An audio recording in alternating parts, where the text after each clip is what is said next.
trend has taken fashion by storm in the past few months. Have you heard of quiet luxury? Quiet luxury is taking over. Luxury retailers have seen sales increase pretty much every A trend that, ironically, doesn't feel that trendy. It's not overly flashy, loud, or avant-garde. It doesn't shout at you, it whispers. It exudes refinement and sophistication through subtle details and a minimal aesthetic. I'm talking about the rise of quiet luxury.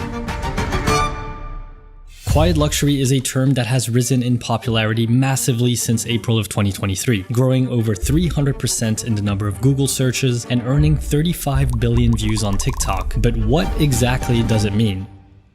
Quiet luxury, also known as stealth wealth, is a minimalist approach to fashion that emphasizes timeless elegance, refinement, and everyday versatility. It's the opposite of obvious logos and branding. It's neutral colors, smart tailoring, clean-cut lines, and elite craftsmanship. It's Kendall Roy in a $500 Loro Piana baseball cap. It's brown and beige cashmere from Brunello Cucinelli. It's well-tailored basics and accessories that look like they could have been passed down as a family heirloom. Simply put, it's new age minimalism with a touch of the old money aesthetic. But to really understand how and why this sudden rise of quiet luxury came about, we need to rewind it a few centuries.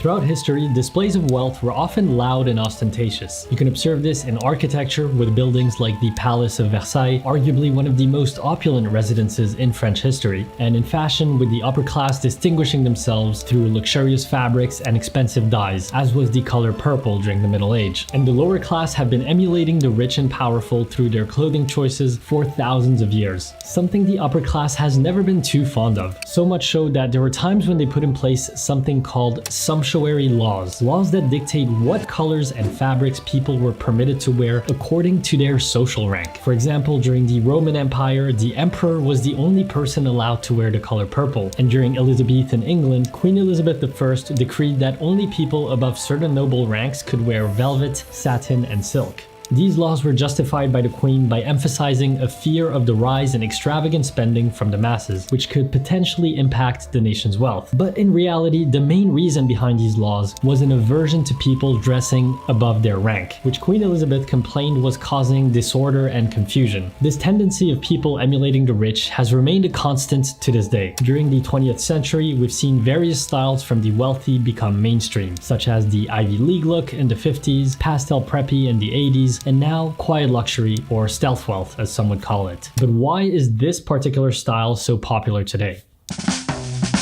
After many hours of research, I have come to the conclusion that there are four main factors that have led to the massive popularity of the quiet luxury trend.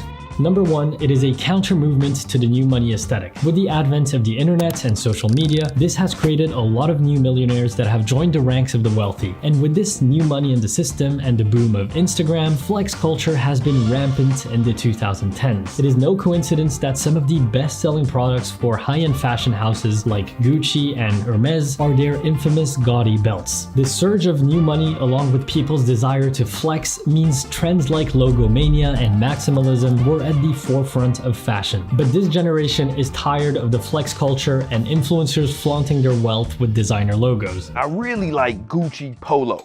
Every time they come out with one, I pretty much just get them tailored. Super subtle too, right? You know? And quiet luxury is a direct counter to that. So what's happening now more than ever is people seem to be putting this old money aesthetic and lifestyle on a pedestal, which has been apparent with countless videos on social media comparing new money versus old money, women voicing their desire for an old money husband, and in more recent events, the wedding of public figure Sofia Richie has driven millions to praise her new quiet luxury style. Number two, the rise in popularity of TV series about the 1%, with shows like Succession, Industry, Billions, White Lotus, and Bling Empire, just to name a few topping the charts that are about the lives of the upper class. It is no surprise that a rise of the interest in what the 1% are wearing would happen hand in hand. Number three, economic downturn. With the economy going downwards, we've seen many public figures dress in a more understated manner in order to lessen criticism directed to their financial privilege. We've seen this happen on red carpets, for example, where many celebrities have stopped wearing necklaces. It is a common occurrence during times of wider economic downturn for the affluent to shy away from wealth signifiers, hence the shift towards more muted luxury. Number 4, it's easy to emulate. As opposed to new money and its loud displays of wealth where you would actually need to spend exorbitant amounts to have those designer logos, it is far easier and more attainable for someone to emulate the quiet luxury style without the price tag. So it's no surprise that many people would flock to this aesthetic. But you might be wondering, how can you actually recreate this style without spending $5,000 on a jacket or $1,000 on trousers? Step 1. Understand the mindset. Quiet luxury is all about conveying class, sophistication, and simplicity. It's a style that comes from families who have had wealth for generations and have developed a refined, understated taste that does not aim to boast or show off with flashy logos. There's a scene in the TV show Succession that epitomizes what quiet luxury and old money are about. Who the fuck is this now? Cousin Greg makes the grave mistake of bringing a date to Logan's birthday party, who is very visibly nouveau riche. Loud, practical, and clearly looks like she doesn't belong, which Tom doesn't hesitate to make Greg aware of. So, I hear you've made an enormous faux pas, and everyone's laughing up their sleeves about your date. What? Why? Why? Because she's brought a ludicrously capacious bag. Quiet luxury is rooted in tradition and heritage, and the clothing worn is more of the if you know, you know type of clothing, rather than statement pieces that shout the brand name. You want to exude quiet confidence and class without needing to say much. What's even in there? Huh? Flat shoes for the subway? Her lunch pail? I mean, Greg, it's monstrous. It's gargantuan. You could take it camping. You could slide it across the floor after a bank job. Step 2. Know the color palette. Quiet luxury is not about bright, bold colors that instantly draw the attention in a room. Instead, you want to lean towards a neutral color palette. Think shades of white, black, grays, tans, cream tones, navy blues, and olive greens. When these colors dominate an outfit, they can give off an effortless, luxurious vibe.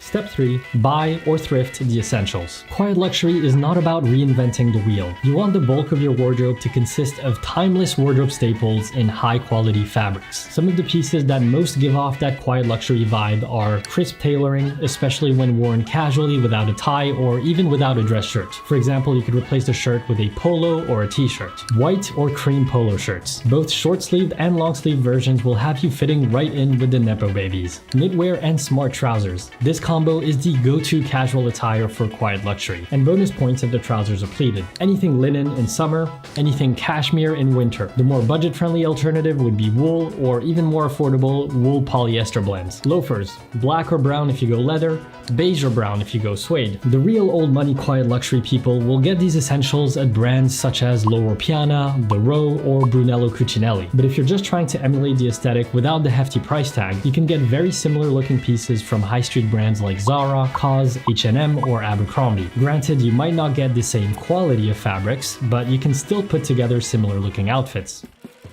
Step 4. If you can, invest in a nice timepiece. I know, that's contradictory to the whole budgeting thing, but a common denominator that you will notice with quiet luxury is people sporting a nice watch, usually not a big bulky one. Think more subtle, black or brown leather straps, a smaller dial. Some iconic designs like the Cartier Tank or the Jaeger-LeCoultre Reverso will set you back in the thousands, but there are many more affordable watches from reputable brands that still feel luxurious and are made with great craftsmanship, from the likes of Seiko, for example, with their cocktail time range, the Presage Automatic, or the Tissot PRX. With these 4 elements in mind, you can recreate outfits that exude quiet luxury without the hefty price tag. Just remember, it's all about subtlety and elegance. But what if we were to try a real quiet luxury piece? The stuff that's normally reserved for the 1% of the 1%. I'm quite curious myself, and I want to see what the fuss is all about.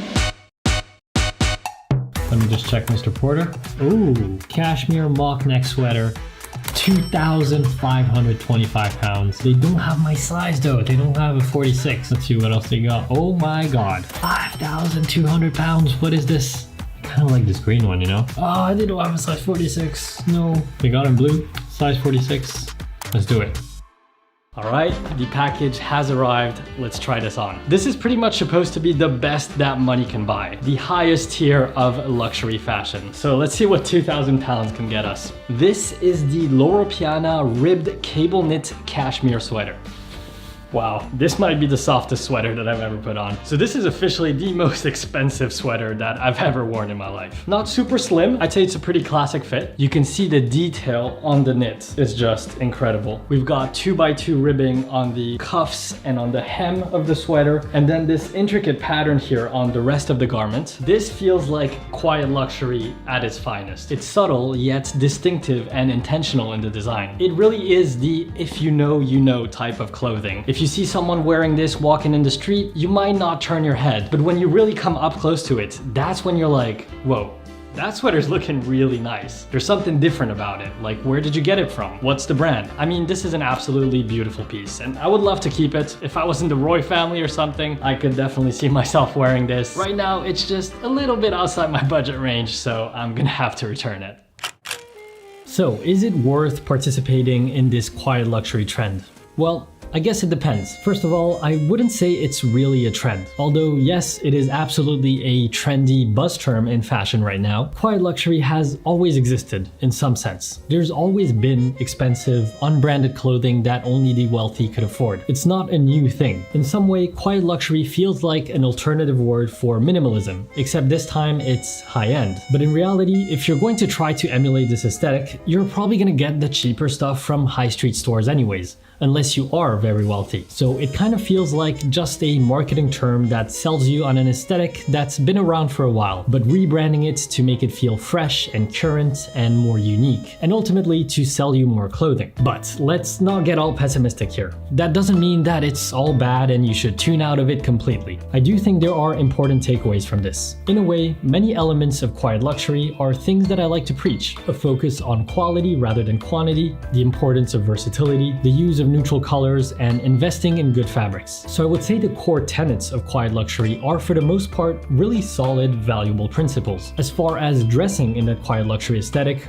well, I would say that depends on your style. You could take elements of it and apply them to your style if they suit you. Like any trend in fashion, I think it's important to be intentional with your purchases and not wasteful. So when you see something new that's popping off, whether that's a certain style or a trendy item, take a moment to reflect. Breathe. And think about whether that style or item feels authentic to you. Does it feel like something that you genuinely want to have in your wardrobe and wear on a regular basis? Or does it feel inauthentic? For example, for myself, when it comes to the quiet luxury trend, a lot of the clothing seemed to lean towards slimmer, tapered cuts, which at the moment is not really what I gravitate towards the most. However, I do very much resonate with the use of warm neutrals and soft, luxurious knitwear. So I'll take inspiration from those elements